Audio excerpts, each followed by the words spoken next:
Vamos falar de esperança. Eu vou fazer com vocês, espero que vocês estejam comigo, na leitura do livro de 1 Pedro, ou Kefa, seu nome hebraico, e nós vamos ler esta primeira carta de Pedro. Capítulo 1, Prefácio e Saudação. Estarei também lendo juntamente o comentário da Bíblia KJ Fiel.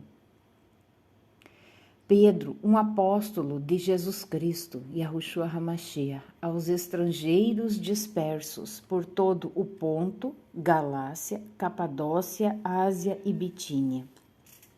A expressão peregrinos, ou estrangeiros, pode ser peregrinos ou estrangeiros, é aplicada aos cristãos como pessoas que residem temporariamente na terra. Eu quero colocar aqui uma opinião. Quem acompanha o canal há tempo sabe que eu falo aqui sobre o exílio. Esta terra aqui é o nosso exílio. O que quer dizer quando uma pessoa é exilada? É quando ela não está no seu país, no seu local de nascimento, na sua terra. Então, nós não somos daqui, nós não somos desta terra, deste mundo, nós somos seres celestiais. Lá é a nossa pátria, é o céu. Porém, são cidadãos do céu, onde têm assegurado o seu lar eterno. 1 Crônicas 29:15, Salmo 39:12, Hebreus 13:14. Pedro dirige sua carta aos crentes, especialmente, abre aspas, aos dispersos, fecha aspas, cristãos judeus e gentios espalhados por quase toda a Ásia Menor. Bom, aqui nós já estamos pós ressurreição de Cristo, ascensão dele, e aqui começa então o ministério que foi dado ali aos seus apóstolos. Nós também vemos ali Paulo, que foi eleito também como um apóstolo, e para pregar a palavra que Jesus Cristo veio ministrar no tempo que esteve aqui na terra. Então, eles estavam tendo uma perseguição, principalmente por parte dos judeus ortodoxos, que não aceitaram a Yahushua, ou Jesus Cristo, como Messias. Os judeus, eles aguardam o Messias até os dias de hoje. Eles não aceitaram, então eles começaram a fazer uma perseguição aos apóstolos. Mas aconteceu que alguns judeus, sim, aceitaram, se converteram, e nós sabemos que os judeus também não aceitam que a salvação seja para outros povos. Eles são, como que é a expressão? Eles acham que a salvação, que Deus deu a salvação somente para os judeus. Mas como eles rejeitaram ao Mashiach, eles rejeitaram ao Salvador, ela foi estendida aos gentios também. Então houve essa perseguição e até os dias de hoje acontece essa segregação.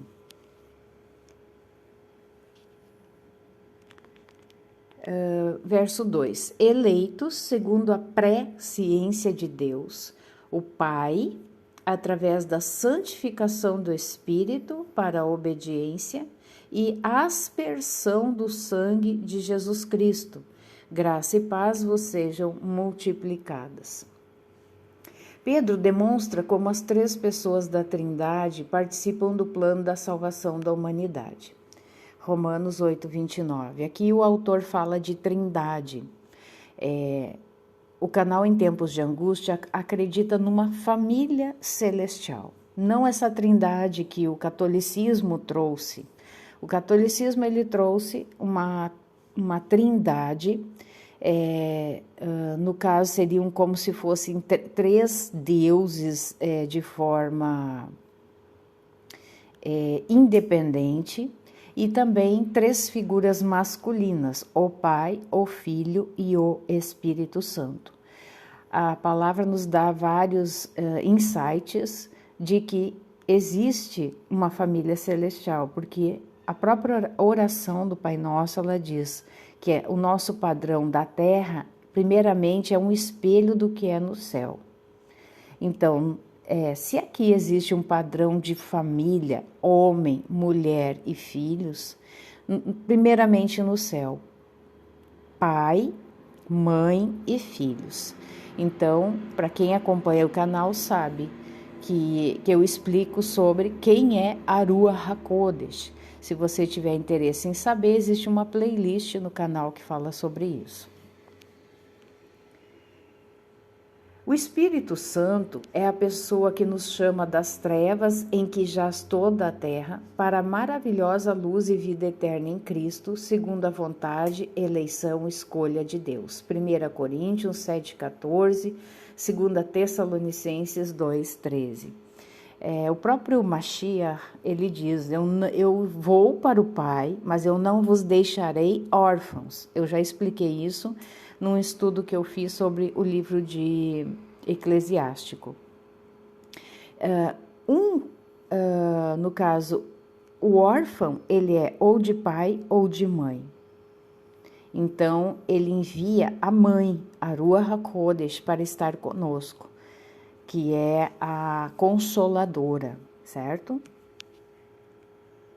O processo de santificação através do qual o Espírito Santo nos conduz, produz em nosso ser o verdadeiro e sincero arrependimento e uma nova mente espiritual, ensinável e obediente à palavra de Deus e à direção do Espírito.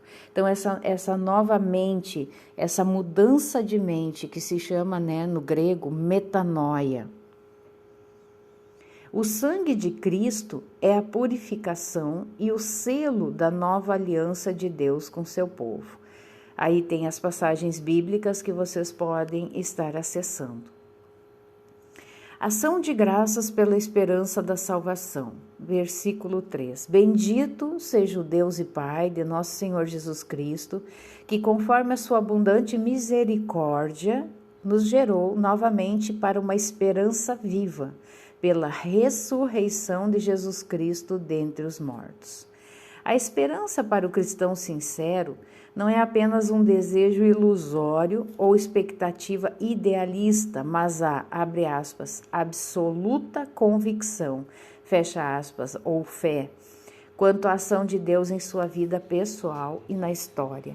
O crente tem o privilégio de ter quantas audiências particulares com Deus desejar através da oração e a qualquer momento ser ouvido atentamente pelo Senhor, sem que com isso o Criador deixe de administrar todos os demais detalhes do universo.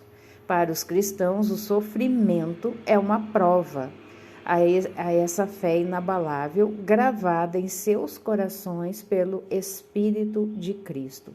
Também aí estão as passagens a serem consultadas. Deixa eu abrir aqui. 2 Coríntios 1,3 diz: Bendito seja o Deus e Pai de nosso Senhor Jesus Cristo, o Pai das misericórdias e o Deus de toda consolação. Então aqui, ele nos ressuscitou a Jesus Cristo dentre os mortos para uma herança incorruptível, imaculada e que não desvanece, reservada nos céus para vós. Verso 5, que estáis guardados pelo poder de Deus através da fé para a salvação que já está pronta para ser revelada no último tempo. A salvação tem 3 aspectos: a justificação, quando aceitamos a graça salvadora do sacrifício vicário de Cristo, a santificação, o processo de nos tornarmos mais semelhantes ao nosso Senhor ao longo de nossa caminhada na terra, e finalmente a glorificação, o encontro definitivo e eterno com o nosso Salvador e Senhor Jesus Cristo. 2 Timóteo 1,9, Tito 3,5, 1 Coríntios 1,18, Romanos 8, 23, 30, 13, 11. O verbo grego original froureu, que significa protegidos ou guardados, usado no tempo passivo, é uma clara constatação do poder de Deus dirigido ao cuidado e à preservação dos santos. 2 Coríntios 11, 32, Gálatas 3, 23, Filipenses 4, 7. Verso 6, na qual vos alegrais grandemente, embora agora, por um tempo, sendo necessário, estejais sob opressão por causa das muitas tentações. Então, neste exílio, nós passamos por provas, por tentações, opressões. É como o povo escravo lá no Egito. A vida deles não foi nada fácil nesse tempo de escravidão. Verso 7, para que a prova da vossa fé, sendo muito mais preciosa do que o ouro que perece, mesmo que provado com fogo, possa ser achada em louvor e honra e glória na aparição de Jesus Cristo, Yahushua HaMashiach, ao qual, não o havendo visto, amais, em quem, embora não o vejais agora, e mesmo assim crendo, vos alegrais com gozo inenarrável e pleno de glória. O próprio Jesus, após sua ressurreição e na presença dos apóstolos, já havia congratulado as pessoas que no futuro, mesmo sem conhecê-lo pessoalmente, nem terem visto suas obras maravilhosas, pela fé iriam crer em sua pessoa e palavra, convertendo-se de todo o coração a Deus. Isso está no livro de João, no capítulo 20. Deixa eu pegar aqui para não sair do texto, no 20, verso 29.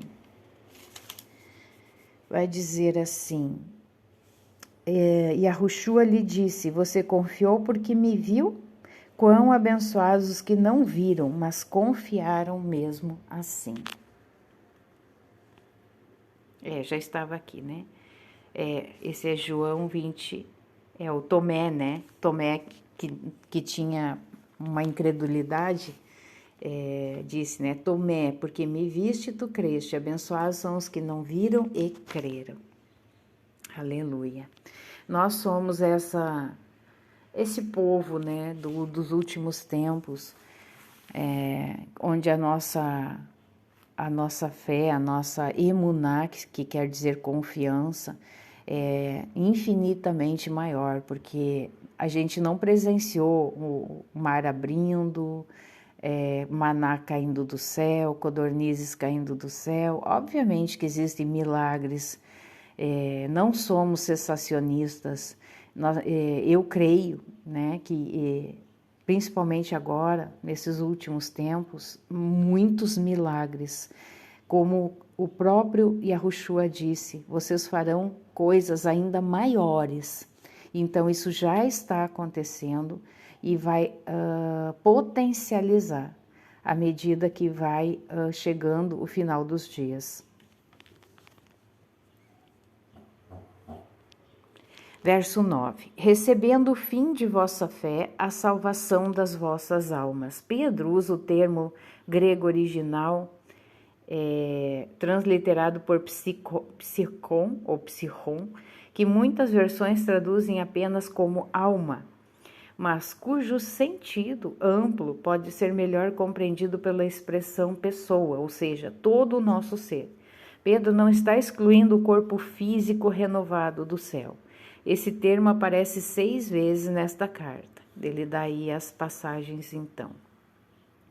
Verso 10. Salvação sobre a qual inquiriram os profetas e a buscaram diligentemente os que profetizaram sobre a graça que viria sobre vós. Então, isso já foi profetizado pelos profetas. Verso 11: buscando o tempo, ou que ocasião de tempo o Espírito de Cristo que estava neles indicava, quando testificava de antemão os sofrimentos de Cristo e a glória que se seguiria. Pedro se refere ao Espírito Santo como Espírito de Cristo, porque Cristo o enviou. João 16:7, né? Não, quando ele diz, não vos deixarei órfãos. Deixa eu verificar aqui. João 16:7. Mas eu lhes digo a verdade, é para o bem de vocês que vou. Se eu não for o conselheiro consolador, não virá até vocês. Entretanto, se eu for, eu o enviarei a vocês. Depois ele continua aqui. Quando ele vier, mostrará que o mundo está errado a respeito do pecado, da justiça e do juízo. Do pecado, porque as pessoas não confiam em mim. Da justiça, porque vou para o Pai e vocês não me verão mais. E do juízo, porque o governante deste mundo já está julgado. Então, vamos continuar aqui. Os sofrimentos e aflições vivenciados por Jesus Cristo em sua peregrinação pela terra são uma ilustração viva dos nossos desafios e provações. E, na verdade, né, o próprio Cristo, ele se fez humano e vivenciou tudo isso. Né? Por isso que ele nos entende. Ele sabe o que é ter essa natureza humana. Contudo, todos os crentes sinceros ligados à videira são beneficiados com a companhia diuturna de Deus e todas as glórias reservadas aos seus filhos, assim como Jesus já vive na glória do Pai. O sofrimento passageiro e a glória eterna fazem o tema central desta carta. 1 Pedro 1, 18, 21, 3, 8, 17, 22, 4, 12 ao 16, 5, 1, 5, 9 e 10. Verso 12: a eles foi revelado que, não para si mesmos, mas para nós, ministravam eles estas coisas que agora vos são anunciadas, por aqueles que vos pregaram o Evangelho, pelo Espírito Santo, enviado do céu, e a estas coisas os próprios anjos desejam contemplar. Pedro estabelece um paralelo entre 1 Pedro 1, 11 e 12, entre a geração dos profetas do Antigo Testamento e a igreja do Novo Testamento. Bom, essa divisão entre velho, antigo e novo, isso é uma questão que foi feita pelos tradutores. Nós sabemos que não existe antigo e nem existe novo. Existe uma aliança renovada, que eles chamam de Novo Testamento. A aliança foi renovada.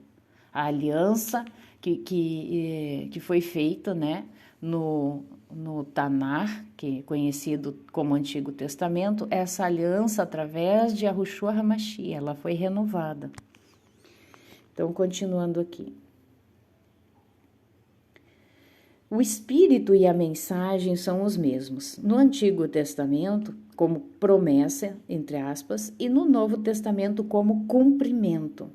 O Evangelho engloba a mensagem profética junto com sua realização histórica. Todo esse processo é tão impressionante que Pedro usa a expressão grega original epitimusin para descrever o sentimento de, abre aspas, grande ansiedade, fecha aspas, dos anjos, que conforme o termo original seguinte, parakpsai, perscrutar, agem como alguém que, observando os fatos do alto de uma sacada, encurva-se para mais atentamente acompanhar o desenrolar dos acontecimentos. Os anjos nos contemplam na expectativa de nossa perseverança e glória na fé em Cristo, diante dos sofrimentos e os desafios de um mundo que se afasta de Deus. 1 Pedro 5,12. Exortação à santidade. Verso 13. Portanto, cingindo os lombos de vossa mente, sede sóbrios e esperai até o fim pela graça que vos será trazida na revelação de Jesus Cristo. Como filhos obedientes, não vos moldando as concupiscências anteriores de vossa ignorância. Os cristãos sinceros são filhos do Pai Celestial, adotados na família de Deus e herdeiros com Cristo, primogênito de toda a glória eterna, e bênçãos celestiais reservadas para o povo do Senhor de todos os tempos, etnias e culturas. Os cristãos são os únicos que recebem a autoridade filial e podem orar: Pai nosso que estás nos céus. Mateus 6:9, Romanos 8:15.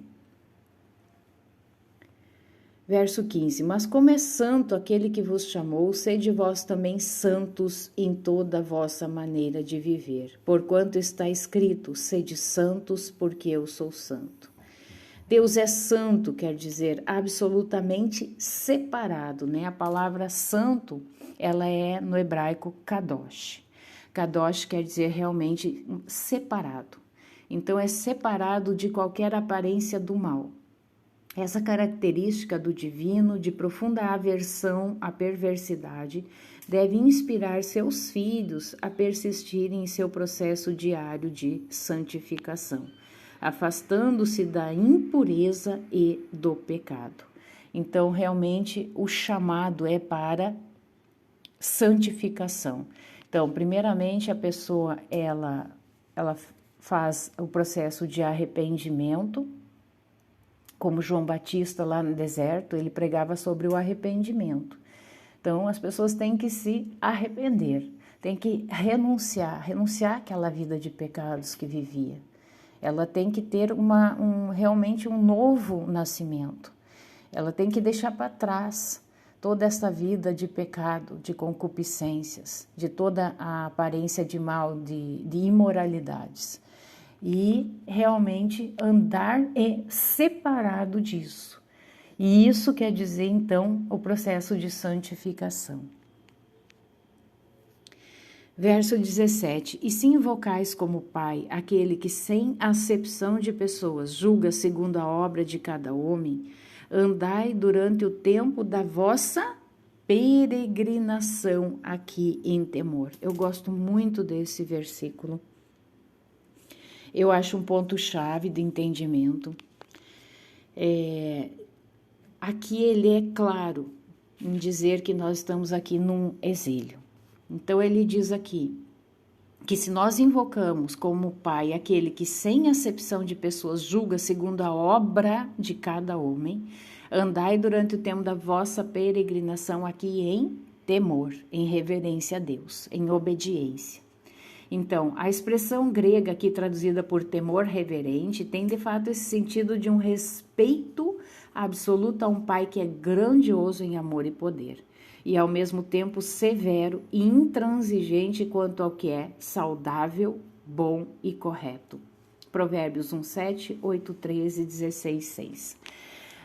Satanás, ele conhece ao Pai, né, a Deus, muito mais do que nós. Ele sabe da sua natureza santa, irrepreensível, correto em tudo, justo. Mas o que ele faz? Ele tem um ódio crucial, ele tem uma raiva, uma mágoa tremenda de Deus. Ele tem uma inveja, ele tem uma amargura. Todos esses sentimentos inferiores, rancor, raiva, ódio, ira, tudo isso são sentimentos que provêm do mal, de Satanás. É dele que provém esses sentimentos. E ele sente tudo isso pelo Pai. E também de Yahushua, né, de Jesus Cristo, da Mãe, da Ruach HaKodesh. E ele quer passar para nós também esses sentimentos. Como assim? Ele procura colocar a culpa em Deus, coloca isso na mente das pessoas, de que Deus é culpado por todas as mazelas do mundo, todas. Então, por exemplo, quando acontece uma catástrofe, como eu estou gravando este vídeo, hoje é dia 14 de janeiro de 2025, aconteceu o incêndio ali em Los Angeles e o que acontece? O povo diz que é juízo de Deus. Nós sabemos que Deus é um justo juiz, mas o tempo do derramar da taça da ira de Deus ainda está por vir. Então ele usa os seres humanos malignos, né, filhos dele, para fazer toda essa artimanha para colocar a culpa em Deus. Aí as pessoas vão começar a ver Deus como um Deus mau, um Deus que mata pessoas inocentes dentre aqueles que supostamente estariam sendo ali julgados. Porque, na verdade, teve ali mais questões materiais do que perda de pessoas. Então, isso não procede, certo? Então, sempre o diabo ele vai procurar colocar na mente das pessoas, tipo, que Deus é esse que mata pessoas inocentes, que mata crianças, que mata idosos, ou, que Deus é esse que permite tantas violências, tantas coisas horríveis neste mundo. Então, para tirar os olhos de quem realmente é o autor de toda esta malignidade, que é o próprio Satanás. Então, nós temos que ficar alertas com isso. Nós sabemos que existe um plano da elite satânica deste mundo e com certeza existe, se você pesquisar, tem pessoas que trabalham, que pesquisam essa questão da ordem mundial, da nova ordem mundial, e eles estão falando sobre isso, né? Eu só coloquei esse adendo aqui para vocês compreenderem que não sejam levados por qualquer vento de falatório, né? Pensem bem. Não compartilhem conteúdos que vão difamar a Deus. Nós temos que ter muito cuidado com isso. Ele é o justo juiz, sim, mas existe um tempo determinado que vai ser derramado a taça da ira de Deus sobre os ímpios. Ok? Verso 18. Porquanto vós sabeis que não fostes redimidos com coisas corruptíveis, como prata ou ouro, de vossa vã maneira de viver, a qual recebestes dos vossos pais. Vã maneira de viver que recebeu de quem? Dos pais, tá? Então, aqui existe sim uma herança geracional. 1 Pedro 1,18. Nas Escrituras, o termo resgatar significa livrar alguém da escravidão ou de alguma condenação mediante o pagamento de alta multa ou fiança. Nós vemos isso lá no livro de Êxodo 21:30 com Êxodo 13:13. No mundo grego, os escravos podiam ser redimidos por fiança ou substituição por outra pessoa com características físicas e intelectuais semelhantes. É assim que Jesus Cristo redime os crentes da condenação da lei. Gálatas 3,13, bem como de toda a maldade que tanto assedia o ser humano em sua jornada sobre a terra. Quando ele fala aqui condenação da lei, a Torá, ela é um manual de instrução para todos nós. É ali que está a descrição de tudo aquilo que é bom, que devemos fazer, e aquilo que é ruim, aquilo que não devemos fazer. Então, ali está dito, faça isso e não faça aquilo. Deus nos deu o livre-arbítrio, mas a vontade dele é que nós façamos o bem. Ele diz, eis que ponho diante de vocês o bem e o mal, a bênção ou a maldição. Escolham a vida, escolham o bem para que vivam. Essa é a vontade de Deus. Mas ele nos dá este livre-arbítrio de fazermos as nossas próprias escolhas.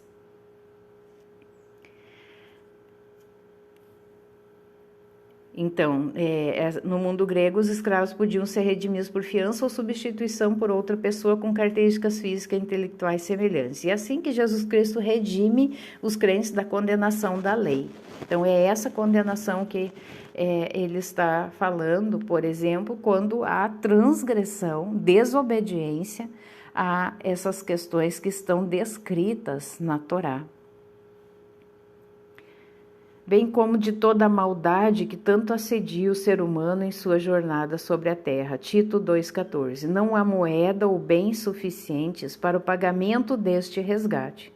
Somente o sangue do Cordeiro é capaz de substituir a nossa condenação à morte, afastamento eterno de Deus, por uma vida sem fim em sua presença. Ali estão as passagens bíblicas.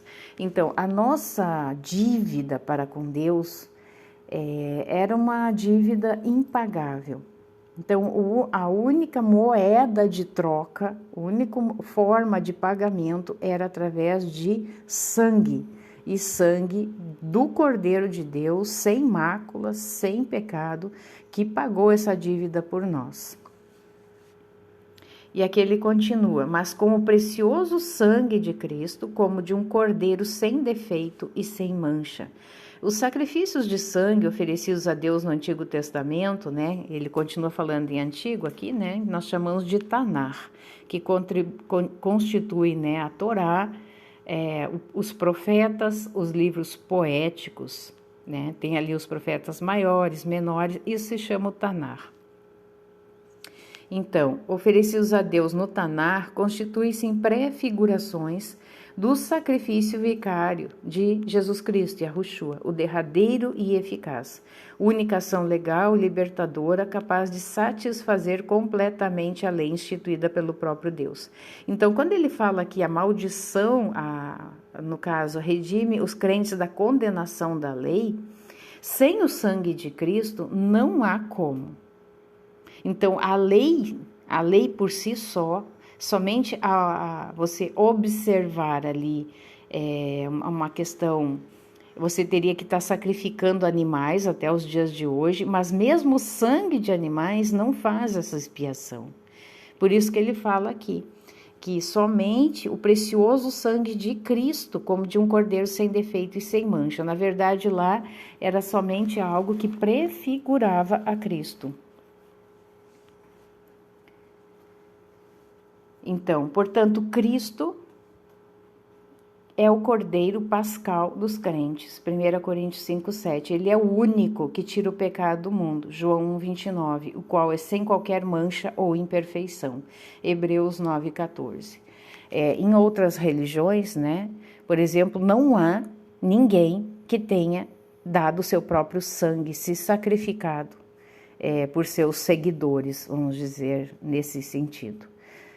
Só há um que fez isso, e nós conhecemos quem é. Verso 20, o qual foi verdadeiramente predestinado antes da fundação do mundo, porém manifestado nestes últimos tempos por vós.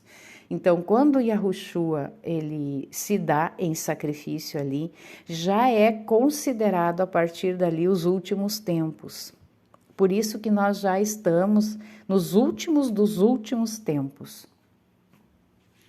E por ele, credes em Deus, que o ressuscitou dentre os mortos e lhe deu glória, para que a vossa fé e esperança estivessem em Deus, visto que vós tendes purificado as vossas almas pela obediência à verdade, através do Espírito, para um amor fraternal não fingido, cuidai para que ameis uns aos outros ardentemente com um coração puro. 1 Pedro 1,22 é um eco de uma ordem expressa de Jesus. João 13, 34, 35, 1 Tessalonicenses 4, 9 e 10.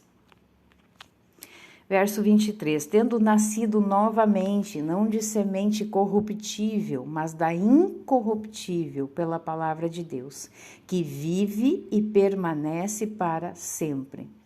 O novo nascimento, a regeneração, é um milagre promovido pelo Espírito Santo de Deus, né? Pela Ruach HaKodesh, nas vidas das pessoas.